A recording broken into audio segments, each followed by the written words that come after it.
Well, thank you very much for being here today. Thank you for giving me the opportunity to give this talk. So I'd like to first start with a small anecdote of me a couple of years ago when I was starting my PhD. And I remember I was going through the literature of what had happened over the past 50 years in cosmology and the field of star formation and galaxy formation. And so I was trying to write down the questions that were actually important that I was hoping to solve during my PhD. So the first thing that I wrote was like solve the feedback problem, which for the people doing galaxy formation in the room sounds a bit naive and quite fun. And so then I realized that it was actually really hard to do. Like half the field is working on that. So I started like questioning myself, what kind of other question could I try to tackle? So I came up with another brilliant idea, which was try to understand the relation between the halo and the galaxies.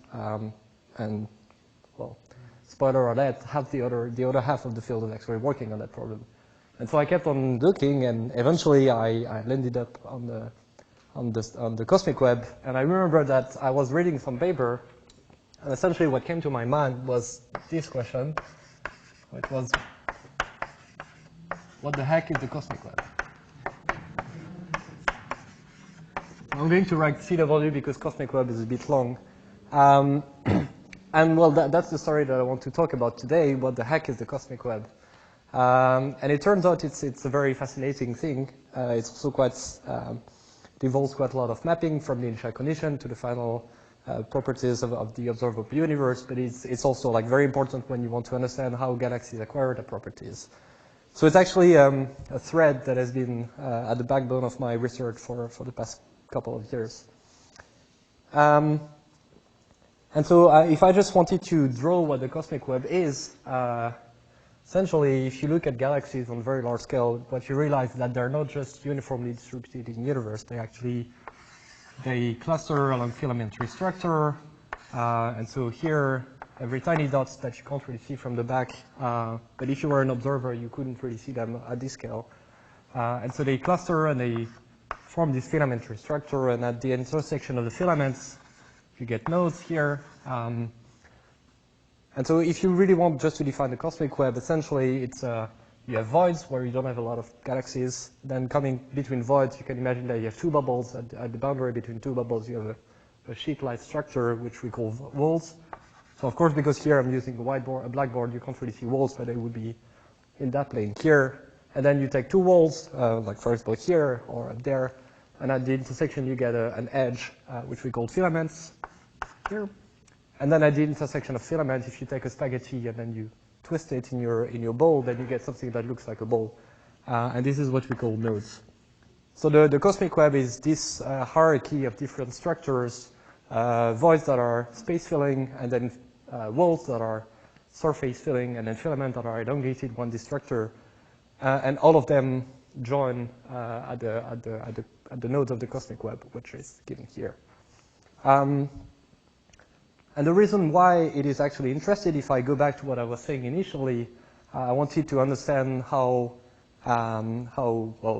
feedback was working and how the halo was related to galaxy formation. So let me just like do my take on the field of galaxy formation, going from galaxies to the cosmic web, to motivate why studying the cosmic web is actually an interesting problem. So if you take a galaxy, so this is my baby drawing of a galaxy. They all look like that, but of course in the actual universe, not all of them have spiral structures. But so if you take a galaxy and you look at the mass that is surrounding the galaxy, you get that most of the mass is actually in the form of dark matter. And so you have the mass that the dark matter is much, much larger than the mass of stars. And so at first approximation, if you want to build an understanding of where the properties of the galaxies are coming from, usually what you do is that you take the dark matter mass, and from that you try to infer somehow the stellar mass, the morphology, or whatever property you want to study. For example, I don't know, like the color of the galaxy, that kind of things. But of course, that's only one part of the issue. Because if you look at not only one dark matter halo, but also like its neighboring one, so you have two dark matter halos. If you wait long enough, so you have two galaxies in there, they will eventually merge, and you get a larger dark matter halo with another galaxy at the center. And we know from simulations, but also like from some hints from the observation, that actually these things, so the mergers, actually do matter when you want to understand the properties of galaxies. So now your model that was only depending on the dark matter halo mass depends also on the given of the mergers. But so far, the only thing that I've told you is, well, the mass of the dark matter halo is an isotropic way of seeing where the mass is around your galaxy. Then the merger just tells you that the mass didn't grow linearly, but jumps whenever you have a merger, you bring a lot of mass in a small amount of time. So essentially, that's all the way it's actually done in practice, that usually it's just it's an isotropic view of whatever is surrounding the galaxy. In other words, if you have a galaxy that has an isotropic accretion like that, in this model, you have no way of distinguishing it from a galaxy that has, for example, that kind of accretion, where the mass would be coming from these three directions, whereas here it would come from these two directions. So in other words, in these models here that are still pretty much state of the art, you're still missing quite a lot of the anisotropic information. And if you zoom out, for example, in this case, so if I take that and I make a zoom out of it, I'm going to represent it here, what you realize is that the large-scale structure that I was showing just there is actually connecting on the small scale to the galaxy. So that means that this anisotropic accretion on fairly small scale, so when we talk about galaxy, typically we have scales of a few hundreds of kiloparsecs. So if you're not familiar with kiloparsecs, that's more or less 300,000 light years. And then you look at the cosmic web, which now is more defined on a few tens of megaparsecs. So at least 2 orders of magnitude larger than the galaxy. So usually people have been assuming that the two scales are disconnected, but today I want to talk about the fact that they are not. And if you can study the cosmic web, then you can also get a lot of insight about how the galaxies are getting their mass. And sure enough, if I just want to... Sorry, can you say what's the green again? Green is where the mass that is being accreted on the galaxy is coming from. What type of mass is that? It's dark matter and it's gas. And also, it's also preferential direction for the mergers. Like typically the mergers have a tendency to come from a few directions and not just from anywhere else in the cosmic web. Okay. So what I just wanted to say as the last thing is that if you, so I'm getting a little bit out of my scope, but there are some observational evidences as well that the cosmic web is playing a role. So for example, if you still have the cosmic web like that, filamentary structure, and you have a galaxy here, you can measure the distance to the skeleton of the cosmic web. And if you plot, for example, on the x-axis the distance, and on the y-axis the number of objects at a given distance, what you find is that I need 2 colors for that. I don't have blue. Oh yes, I have. What you find is that typically red galaxies are a bit more towards the center, toward nearest the filaments, than blue galaxies. Even if you correct for the mass of the halo, for the stellar mass, you still have some residual effects, which can only be accounted by the fact that they live at different locations in the cosmic web. Okay. Can you remind us? Yep. The blue galaxy versus the red galaxy? You take an image in, well, usually the way we define it is that you take an image of a galaxy in a part of the spectrum that is more to the reds, and then you subtract the parts that is more to the blue, and the difference of that tells you whether you're more leaning to the red side or the blue side. And it's an indication, typically blue galaxies is higher energy, so it's typically associated with star formation because you're producing a lot of high energy photons, which are more leaning toward UV. And red galaxy is more dominated by old generation of stars, so past star formation. So this is a very integrated way of seeing the star formation history of the galaxy. How that relates to the cosmic web is what I want to talk about today, or I won't talk about that exactly because I still don't know the answer, and I don't think anyone in this room can claim to have the full answer of why this is all happening. Yep. It's all confusing because red and blue are a function of distance, right? Expansion, so that's the inherent red, blue, or what? Yeah, that's why we take the difference between two different filters. Because if you imagine that you have a galaxy that is being redshifted, then its blue component is as redshifted as the red component. So if you take the difference between the two, you can correct for the expansion of the universe. But also, if you have the full spectrum of the galaxy, you can also compute its redshift and correct for that, so that you have intrinsic color instead of just observed color. Well, yeah. Well, depending on you can make it intrinsic. You can observe it in a way that is intrinsic. And I should also say that it's really hard to do in actual observations. So we also do a lot of that in numerical simulations, where it's much easier because you know everything is intrinsic because you have access to all the data. Okay. All right. So what I want to talk about today is how can we define this complex 3D structure made of walls, voids, filaments, and sheets, and nodes, sorry. How can we describe it in a way that is efficiently compressing all the information into a few numbers? Because if I just want to build a model that takes into account the cosmic web, well, I need to give the local density in the entire volume to give the full picture. So it's not really like an efficient way of compressing the information. And what I want to talk about today is like how can we represent the cosmic web in terms of a few numbers, what actually matters in terms of forming, in terms of galaxy formation. All right. Okay. So for that, what I want to establish is how can we go from the initial conditions where we know really well what the density field looks like because we have observation of the cosmic microwave background.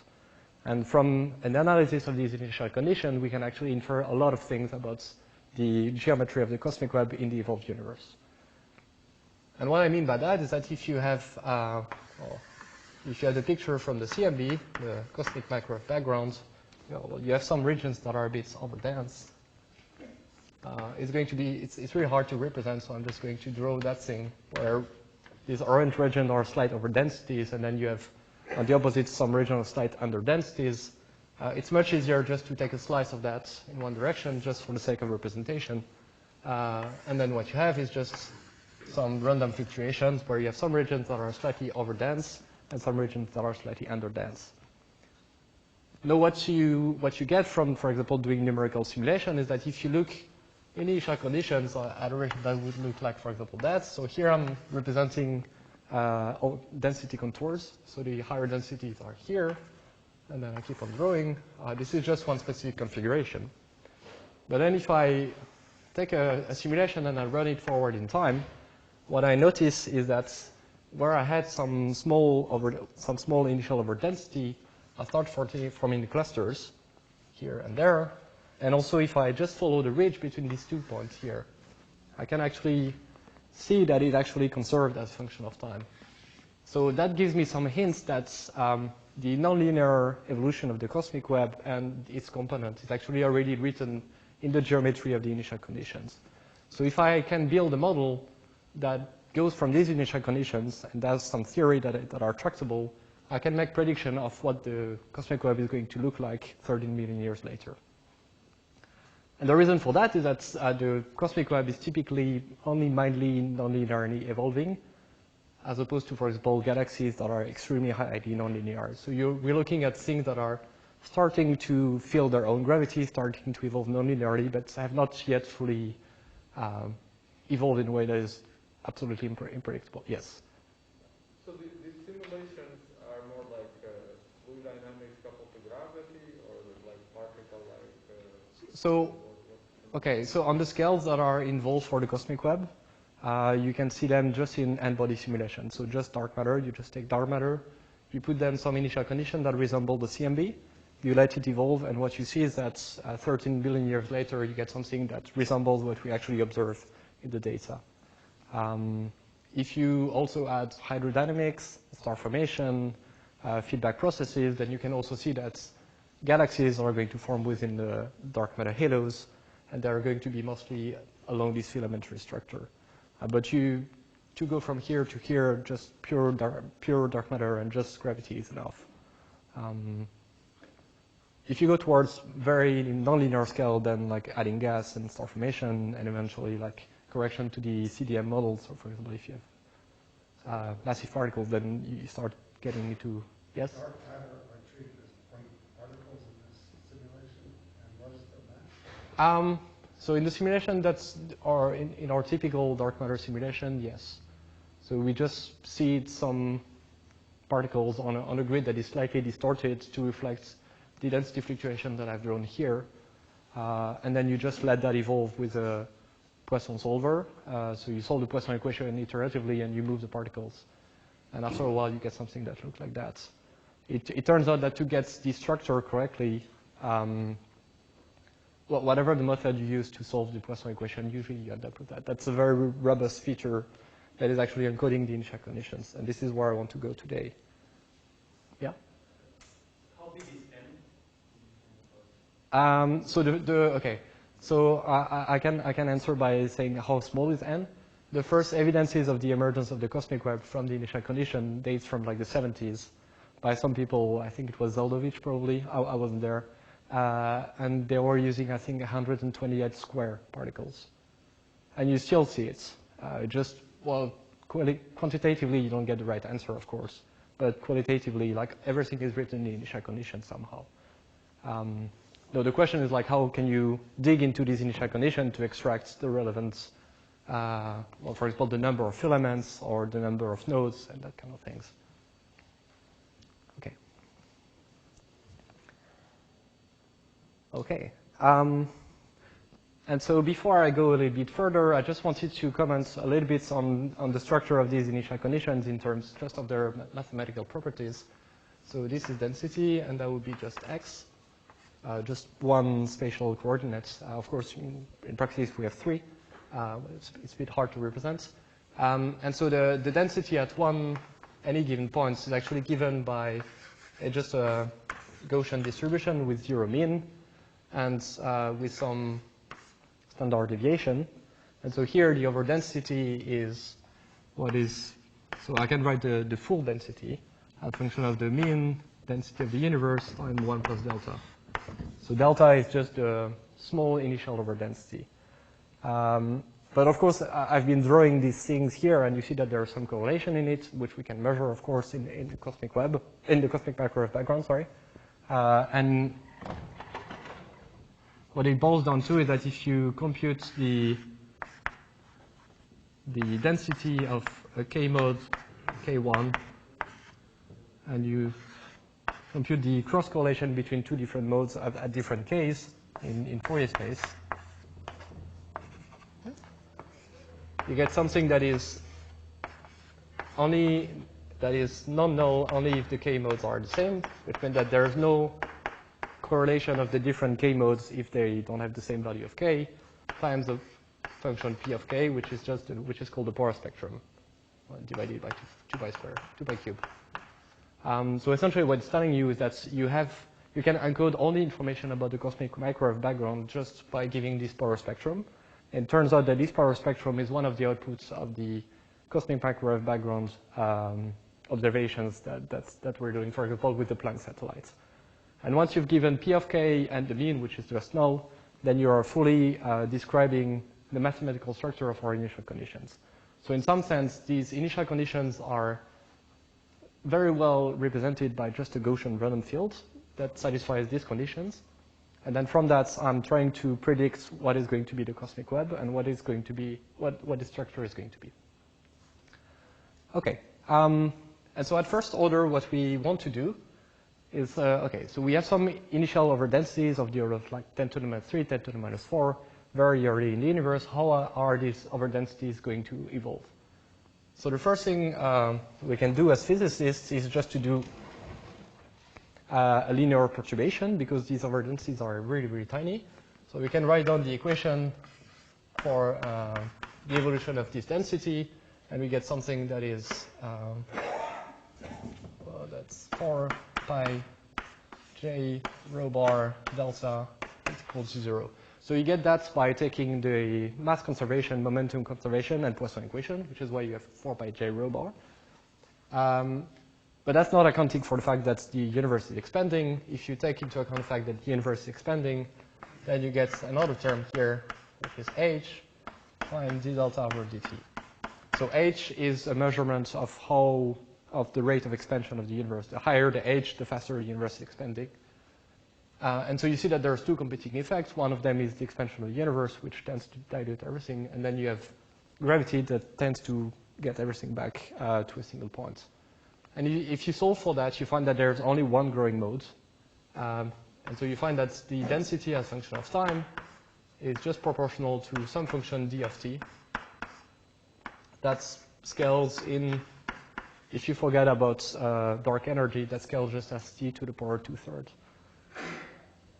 And so if I just want to draw that, essentially what it's telling us is that the density grows something like that. So that's density, and that is time. And I start from something that is really tiny, and then as time goes on, you just increase the density. Okay. So that's the linear regime, but of course, well, if everything was linearly behaving, that would mean just that the slight over densities are just becoming a bit more dense, and the slight under densities are just becoming slightly under dense. So it's still not telling us why we have collapsed structures. So the second thing we can do on top of that is to try to spot which regions are going to gravitationally collapse under their own weight. And again, we're astrophysicists, so we're slightly lazy. So, well, the first thing we think about when we think about gravitational collapse, the first thing we can do is just a homogeneous sphere with some radius.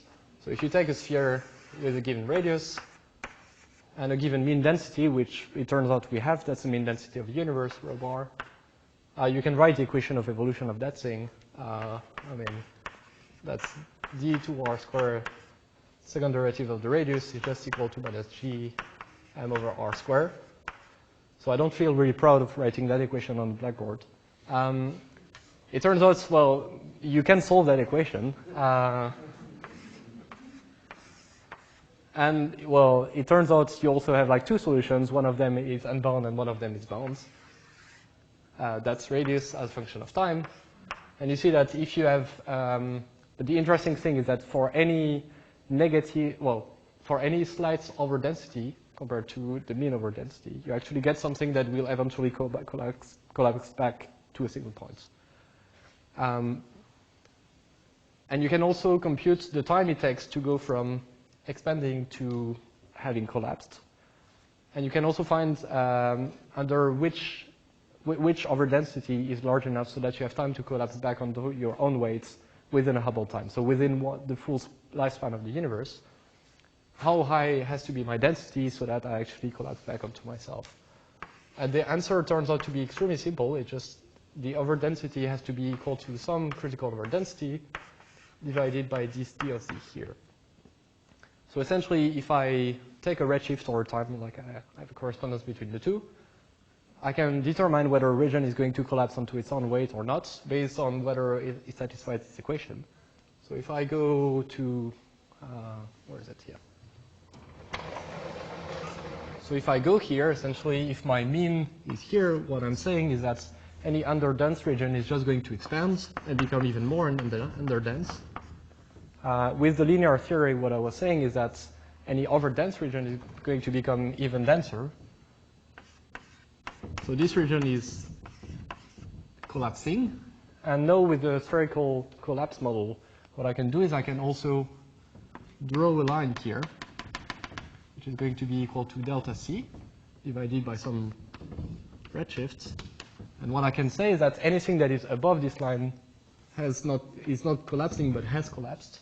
And whatever is between 0 and this value will collapse at some point. And so if I look at the points and I just try to find whenever it crosses this line here, it's actually going to tell me when it's going to collapse. So if I go back to my initial cosmic microwave background, I can just look at overdensities, and if they're dense enough, they have time to collapse by the end of the universe. Another way of saying that is that if I take a point in my cosmic microwave background and I draw a sphere, and I compute the density within that sphere, I'm going to obtain a density. and then I do it in a larger sphere, I get a second density, and I can look for the biggest sphere such that the density is equal to the critical density. And that's actually really, really, really great, because then if I do that thing of like drawing spheres, nested spheres, as a function of smoothing scale, so here on the x-axis I have the size of the sphere that I'm considering, and on the y-axis I have the density that I'm measuring within the sphere. I get something that looks like that. So it goes to 0 for infinitely large, because if you average over the entire universe, you get a mean over density of 0. But then if you have some time delta c over dz, so you have a criterion, everything that is above that line has collapsed by redshift z, and everything under will eventually collapse.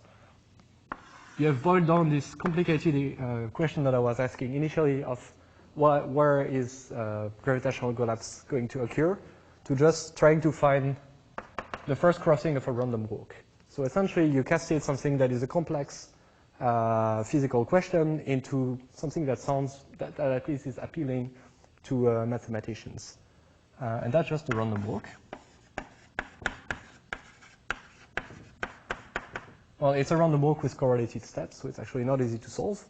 But you can count, given the statistical properties of the initial conditions, you can count the number of first crossing as a function of radius, and that actually tells you what fraction of the universe is collapsing at which scale. And so from just analyzing that thing, you can compute the number density of, where can I draw that? Oh, okay, I'm going to draw that here. From the statistics of this first crossing, you have R that is actually telling you what mass you should consider, because you have a sphere of homogeneous mass, so you just multiply R. Well, the mass is just R cubed times the mean density, and 4 pi divided by 3. And the y-axis tells you time. So essentially, I can just call that time, and call that mass. Well, that would be like inverse of time. And here I'm actually plotting the mass evolution of that location as a function of time. So by studying the statistical properties of this thing, we have access to, for example, the number density of objects of a given mass. So if I plot log m here and the number dn over d log n, so the number of objects at a given mass, just through a new statistical analysis, I can get the halo mass function, and then I can compare that, for example, in numerical simulation, and it works remarkably well given the simplicity of the model. Okay, how am I in terms of time? Yep. So this delta C is just some number for the one, or what is it? It's oh, did I forget to write its value? I think I did forget to write its value. So you can actually compute it explicitly. It's some complicated power of pi and multiplied by some constants.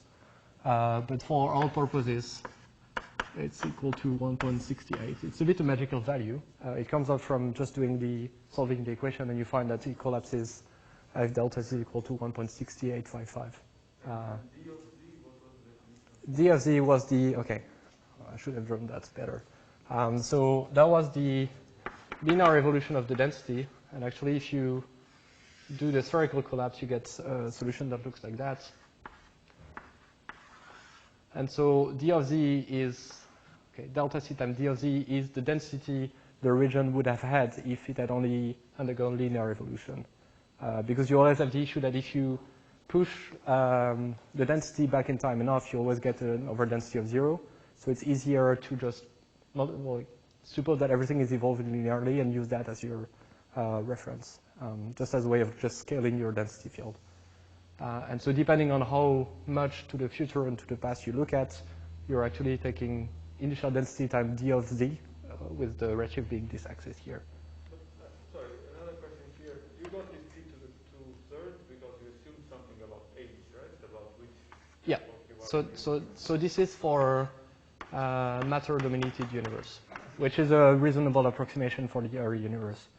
If you were to also include dark energy, then you would have correction that would not be t to the 2/3. That would be t to the 2/3 at early times, and then it switches to a different mode. It doesn't change that much. Actually, this approximation is fairly reasonable within a few tens of %. But we can compute it analytically if we know the power spectrum, but then we don't have an exact formula in terms of, yeah, we don't have a simple formula. Okay. I don't understand why you say it will collapse always, because if it moves, the gas is moving, can like go around it, doesn't need to collapse, right? So you're assuming that it's static and it just goes like in a radial motion, right? Yeah. So. Yeah, so the reason why I do that is because if you compute the, for example, the vorticity in the initial condition, you get 0 identically. If you compute the gravitational torque that are being applied to a sphere, you get 0 in the linear order. So at first approximation, like everything is just expanding and then collapses back on itself. And the only thing that is going to create some rotation is just small variation from linearity. So mostly regions of the universe have very, very little angular momentum. I'd be happy to talk about that because that's another topic of my research. But it's a tangential point to this talk. But essentially, we can neglect angular momentum at first order. And by the time it collapses onto itself, it's actually going to create a rotating structure that is actually quite small. Yeah. So for all intended purposes, we can neglect that. For the, I mean, the spherical collapse model has so many flows that angular momentum is not one of the first ones. Okay, and so in the interest, okay, the thing is that here I'm doing something that when you think about it, it is a bit silly, because if I look at this point here and this point there, because both of them are actually at the critical over density, I'm considering that both of them are going to collapse, so I'm counting the object twice, which is a bit not very satisfying. So what you would want to do is, because you have a mapping in initial condition from peaks to formation of, for example, clusters, what you would want is to take into account the fact that you're not really interested in just points that are at the critical density, but you want to look at peaks at the critical density. So instead of looking at these points, I also want to enforce the fact that not only is the density at the right value, but also the curvature, the local curvature, has to be, in this case, negative, so that you're a peak.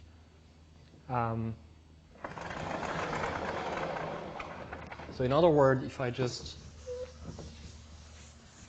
erase that, and I plot again my density, so that's x-axis is just spatial coordinates, and the other axis is density. I'm interested in regions that are like that, and I just want to now count the number of critical points. So the peaks are going to form galaxies and halos, and then in between each peak we'll have you go through a saddle. So in 1D you only have minima, but of course if I had access to the other coordinates, I would see there's something that looks like that. So that would be a saddle point. And so if you count the number of peaks, you're actually getting slightly better in terms of your understanding. But then because you're also like generalizing the concept of halos through the counting of peaks, you can also wonder, well, if I count the number of saddle points, well, you're going to get the number of filaments. And then because you're in 3D, you can also have wall-like saddle points. So because you have two directions where your curvature is negative and one positive, or vice versa. So you're starting to count also where the center of the walls are. And if you look at minima, then you're looking at the most underdense region of the universe. So you're actually counting voids. So by studying the geometry of your initial conditions, you're actually getting a proxy of the geometry of the evolved universe. And then there's this extra property, which is that as long as your density, if your final density, so I'm going to write it delta final, is equal to some function of the initial density, if your function is monotonously increasing, then its geometry is actually conserved. So if you assume that you have a monotonous mapping from initial condition to final condition, which is not exactly true, of course, that's a model. But then whatever was a peak remains a peak, whatever was a filament remains a filament, etc. So by counting these things, you're actually getting numbers that are actually meaningful in terms of understanding the properties of the universe. Okay, and the other good thing is that mathematically it's actually very easy to do, because you know that, for example, a peak is just a point where the gradient is equal to 0 and where the second derivative is smaller than 0. But because I know the statistical properties of my initial conditions, I can write down explicitly the expectation of these things. So I can write that the number, for example, of peak is going to be equal to, I need to erase that, is equal to an ensemble average where I'm taking a direct delta on the gradient, and I want, I use the Heaviside function, so 0 and 1, step function, of the second derivative. And so if I do that, and then I have some other terms to take into account some Jacobian, it doesn't really matter. Essentially what I'm saying here is that if you count the number density of objects, of points, sorry, that have a null gradient and a negative curvature, you're counting the number of peaks. So that's in 1D. Actually, if you do it in 3D, what you want is that the 3 eigenvalues of your second derivative are all negative. So you're looking at points with 3 negative eigenvalues. So its signature is minus, minus, minus. You can do the same with filaments, where instead of looking for minus, minus, minus, you look for minus, minus, plus. And then walls are going to be the count you obtain when you do minus, plus, plus. And then voids are, well. And so if you do the statistics of these things, now you can not only count the number of peaks, so the number of halos that are going to form at any time, but you can also count the ratio of the number of filaments to the number of peaks, or the ratio of the number of walls to the number of voids. Which, funnily enough, I always expected it to be 3. But you actually get a number that is almost 3, but not exactly 3, which is still very much puzzling to me. Like, the ratio is not exactly 3, you have small topological defects. If someone can explain from first principle why I get 3.055, I'd be very happy, because I still don't really understand. But essentially what it's telling you is that for each peak, you actually have 3 filaments pointing out. And for each filament, you have 1 wall, and for each wall, you have a third of a void. So essentially, voids are most likely separated by 3 walls in 3D. Then if you do it in more dimension, you get different numbers. But this number is for what side of the sample? It's when you ensemble average over the entire universe. So if you had an infinite number of peaks, and yeah, so that's the mean value that you obtain in the universe. But this is for a Gaussian ensemble, for the initial condition. Yeah. Except that if your final value is just a remapping of that, then these things are actually conserved.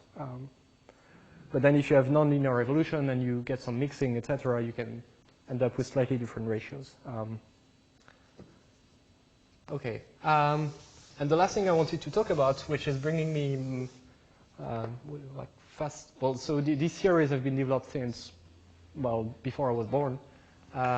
So let me talk about things that have been developing since I joined academia, so well, less than 10 years ago, which is what I call the critical event theory, because all of what I did here was just counting peaks, so finding halos. But if you remember, in my introduction, I was talking about the fact that, well, halos can merge together and form bigger halos.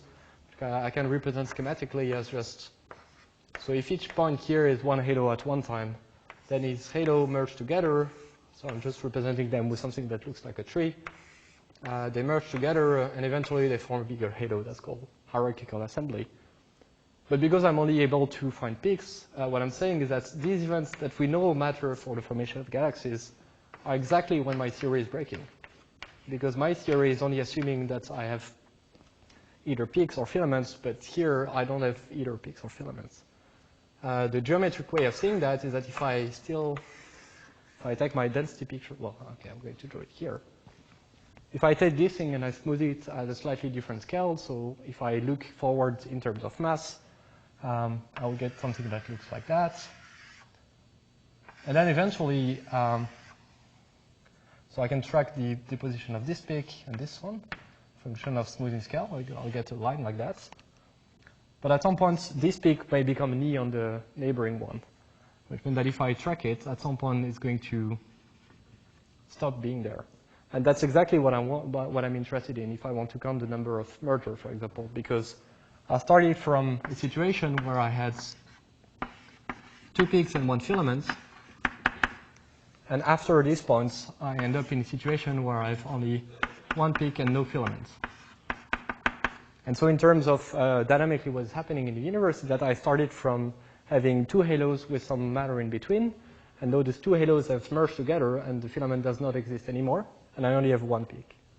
So in other words, what I'm just describing by these points here is exactly where the theory was breaking just before. So we can extend the theory of the peaks by looking at these special events, which we call critical events, as a function of smoothing scale.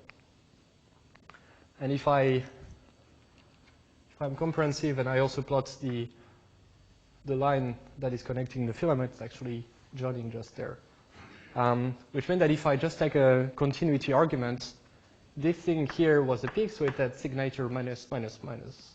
And this one was a filament, so it had minus, minus, plus. And so at this location here, I have minus, minus, 0, just by continuity. Which is great, again, because I can just rewrite this equation, and instead of having minus, minus, minus, I can look for objects that have slightly different properties. I still want the gradient to be null, so I want the gradient to be null, but also one of the eigenvalue to be 0. So I look for signature minus, minus, 0, minus 0 plus, and 0 plus plus. And so let me give you a physical interpretation of what we're actually looking at. So these things here, we started from having two halos and a filament in between, and time goes on, and this thing merged together, and so you end up with just a single halo. This thing, well, you had two filaments and a wall in between. So you had a situation like that with a wall in between. And somehow, like, you're zipping down you're closing the zip, and you end up with a situation where you only have one big filament. And this one here, you would have two walls separating a void. And you take the two walls and you splash them together, and you just squeeze the void that was in between, and you end up with only one void. So it's a really nice extension because now you can describe not only the merger tree of the halos, but you can also describe the full merger tree of the full cosmic web. It's very efficient because you've boiled down all this complex description of the cosmic web that was here into just a final set of small numbers, and you have their orientation and their number density, and you can compute everything from first principle. And under the assumption that this holds, which is just an approximation, you can actually map that to the evolved universe. And also, because we have the theory of the spherical collapse model, which is nowhere to be found on this Blackboard, you can actually map these objects from their density to a formation time and from their smoothing scale to a mass. So now you have a way of describing where objects of a certain time, at a certain time and a certain mass are going to merge in the cosmic web. So you can describe from first principle how this picture is going to evolve with increase in mass. And how am I going? I'm actually like 45 minutes, so I think You've got a little bit more. I can just comment on one thing because I think it's interesting, which is that these critical events actually provide a really interesting way of seeing the evolution of the connectivity. So let me, okay, I'm going to draw anything here.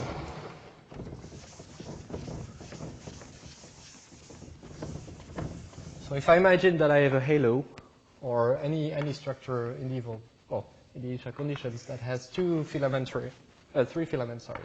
and another halo just here. As these two halos merge together, they retain their filamentary structure, so essentially I end up with a situation like that. So I went from having a connectivity, so connectivity is just the number of filaments that are pointing out, of 3 to a connectivity of 4. And so just with that, it feels like whenever halos are merged, they keep on like stacking filaments and filaments. So if it were true, we should see in the universe that massive objects have just like many, many, many, many filaments around them. They typically have slightly more, but they don't have like an infinite number. And so what is happening is actually for each peak filament critical event, so the guys that were, for each of these events here, I actually have 2.055 of the next one. And then I divide by 2.055. And this ratio is actually turns out to be exactly 1 plus this one. So if you write down the conservation equation of the number of peaks,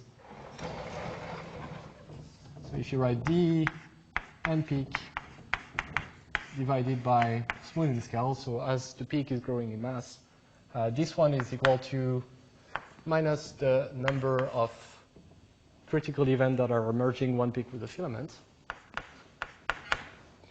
and the number of filaments divided by smoothing scale is actually equal to minus the same number as before, because whenever you take filaments in between two halos and they merge, you destroy the filament. But you have a secondary pathway to destroy filaments, which is what I was describing here. You can also take two filaments and zip them together, removing the wall in between. So you have a secondary pathway.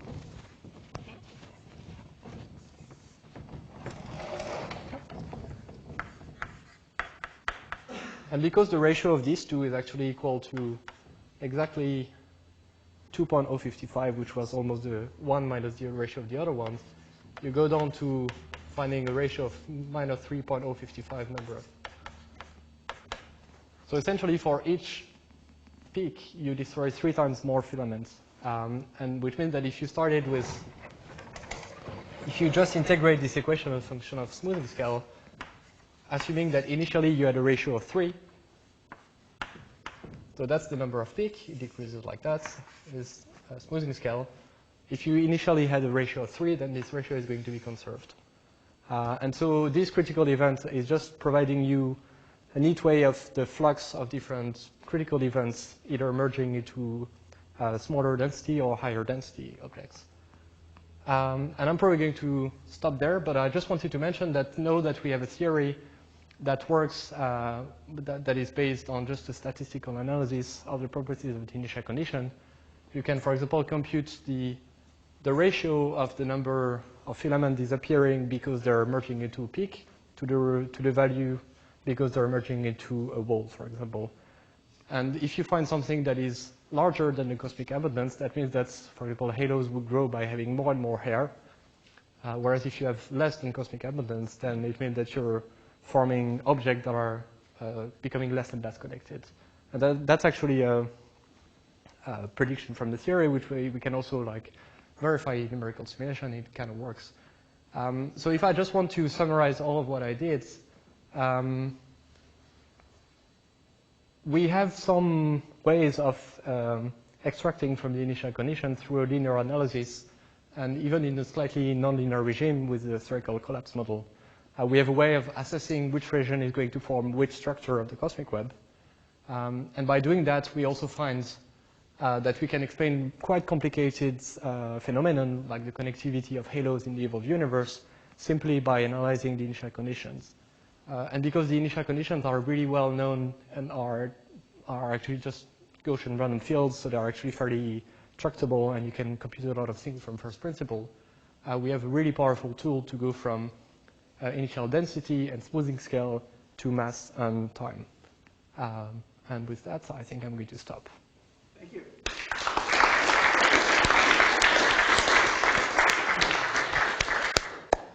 Are we sitting on a filament? Of which scale? No, so I think we're living in a small void, but I should look at observers. Where are we living in? In a filament. But within, I mean, there's a void as well. I mean, we're on the edge of the void, aren't we? Yeah. But so the other hard thing about the cosmic web, I didn't really have time to talk about that, is that if you zoom in, you find more and more filaments. And if you zoom even more, you find more and more filaments. So like all the structures exist at all the scales. So it's really, it's a multi-scale problem. And that's the beauty of doing this critical event theory, because then you don't really need to, because you do the analysis by changing the smoothing scale, you can actually extract these multi-scale properties of the cosmic web just by doing a theory that takes that into account. So you have a complex problem in 3D, and you add a dimension, and it actually becomes more tractable and slightly easier to quantify. Did you say If you compute the number of peaks to the number of voids to the number of walls, yes, you get a 3. I would have thought it's more like 6. Yeah. So the okay.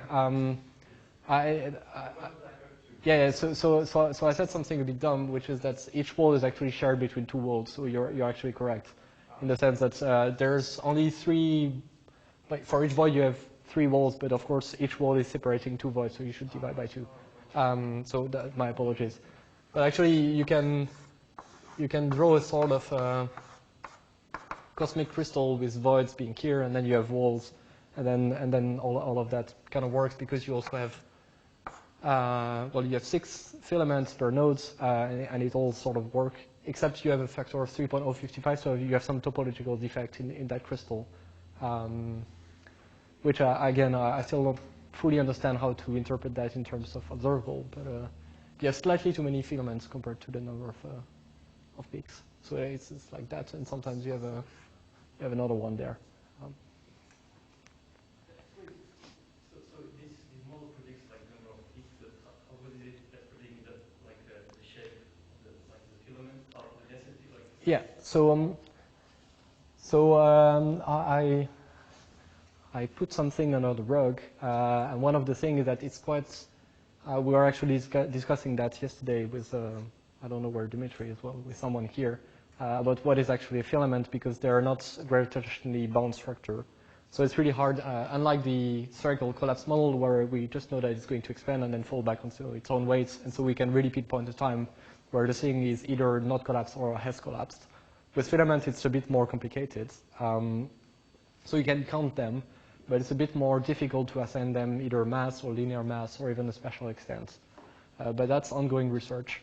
So essentially, if you want to map from the number and density of filaments in smoothing scale density, we don't know yet exactly the mapping from mass and density to, from smoothing scale to mass and redshift, or I should say time.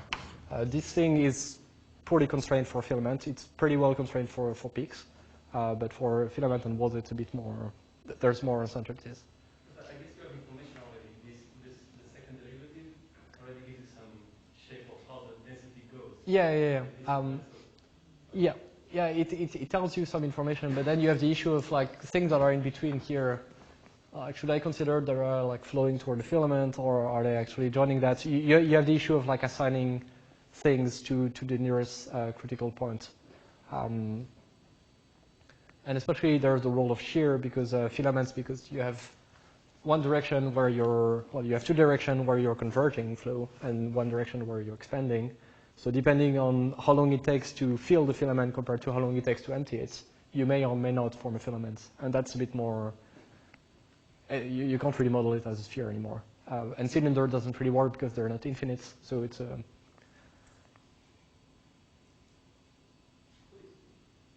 So you say that with this model you can also predict, like for example, the first one, the number of mergers of these peaks. Yeah. Can that also be used to, for example, predict the number of mergers of supermassive black holes or something? Then we can So you can use that theory to, for example, compute the number of major mergers, so the number of smaller objects that merge into a halo, and you look only down to, like, if you're only interested in mass ratio of 1 to 10, for example, you can compute that. And actually, Eric, who's somewhere in this room, is working on that. And because you know that in most dark matter halo you have a supermassive black hole, you could also use that as a way of inferring the number of supermassive black hole mergers. The difficulty, like if you're thinking about experiments like LISA, which are like gravitational wave experiments, the issue is that you have poor constraint on the mass of the supermassive black hole. So if you try to predict, for example, the number of merger of black holes of a certain mass, you would have a hard time finding what these masses are. So for that, I think like cosmological simulations are probably better, but maybe in the future. So, if I understand correctly, all this is a theory of like statistical mechanics of a Gaussian field and understanding critical quantum. Yeah. So, suppose in the